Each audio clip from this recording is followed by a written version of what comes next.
bò lơ pu mình được khom Cùng hay chưa ta? con nít thùng xe Mày vô mày thằng nào?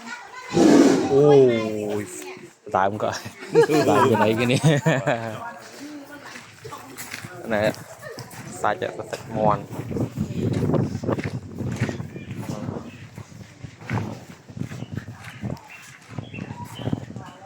ồ clean bìa chụp phải nhá bà chụp phải đi từ lấy nhá đằng này tao nó rất là chân dùng nhá nè thùng à thùng ghê nè để chla ô nè ôi má ơi ui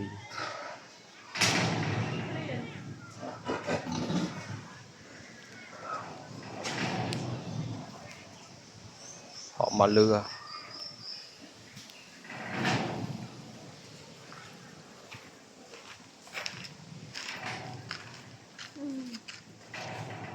rồi đi ta tắt đại nè nè ô vài đấy đo món cái hộ nhà châu thùng con bờ kia châu thùng rồi ô tắt miên ta miên bỏ ra cái đặt tắt ta tôi vô tắt cái nơi kia này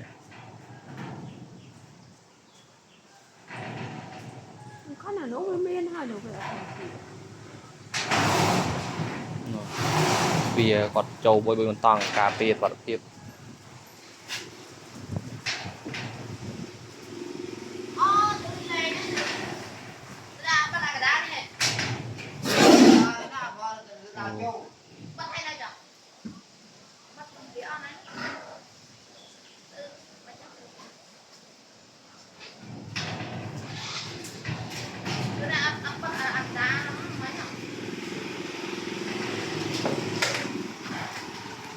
trên này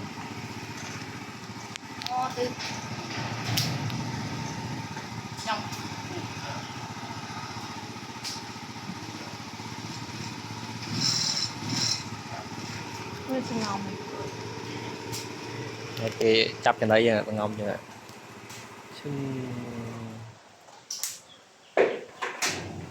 nha.